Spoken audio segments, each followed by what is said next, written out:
Un obus de mortier de l'armée israélienne a frappé une zone résidentielle palestinienne dans la ville de Gaza ce mercredi, blessant au moins 10 personnes, rapportent les autorités sanitaires locales.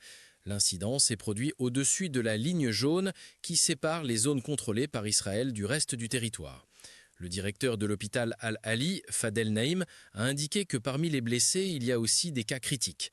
L'armée israélienne a déclaré que l'obus avait dévié de sa cible sans donner de détails sur l'opération ou l'emplacement.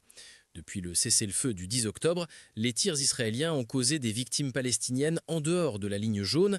Les autorités palestiniennes rapportent plus de 370 victimes des attaques israéliennes depuis le début du cessez-le-feu, tandis qu'Israël prétend que la majorité étaient des militants du Hamas.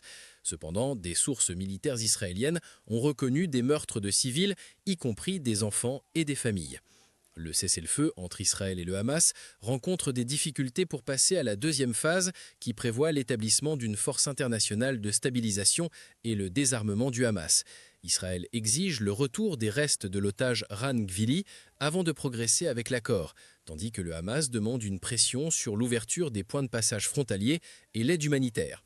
Les organisations internationales avertissent de la détérioration des conditions de vie pour la majorité des 2 millions d'habitants de Gaza. L'attaque du Hamas le 7 octobre 2023 dans le sud d'Israël a tué environ 1200 personnes et pris 251 otages. Depuis lors, la campagne israélienne a causé plus de 70 660 victimes palestiniennes, dont la moitié sont des femmes et des enfants, selon le ministère de la Santé à Gaza.